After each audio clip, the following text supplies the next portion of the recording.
Siyam na bilanggo ang tumakas sa Manila Police District Station 1 sa Raksabago, Tondo kaninang 1:30 na madaling araw.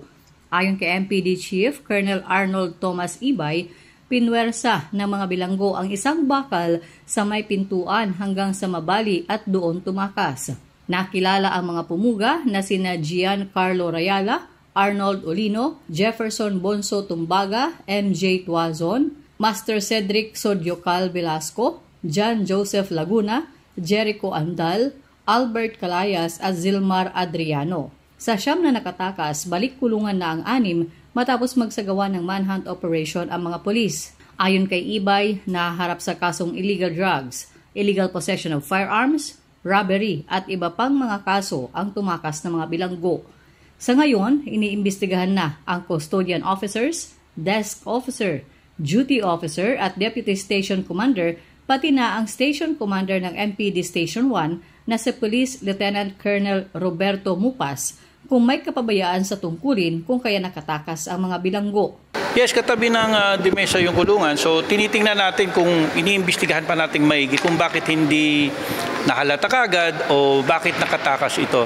Kasi the gate itself is very near the post of the desk officer. Kasi kung lagari po yun, maririnig niya dapat. Yes, opo. Kaya nga tinitingnan namin, inimbestigahan namin kung paano nila na puwersa na alisin yung bakal na yon at paano sila yung naging dahilan ng pagtakas nila.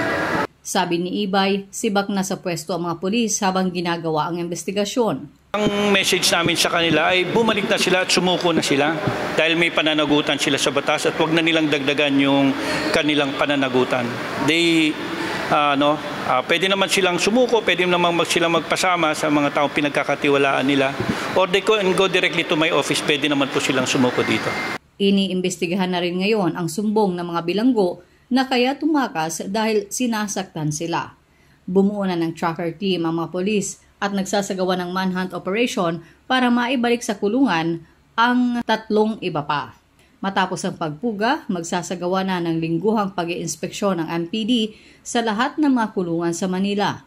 Pero ayon kay Ibay, regular na itong ginagawa base na rin sa utos ng Regional Director ng PNP.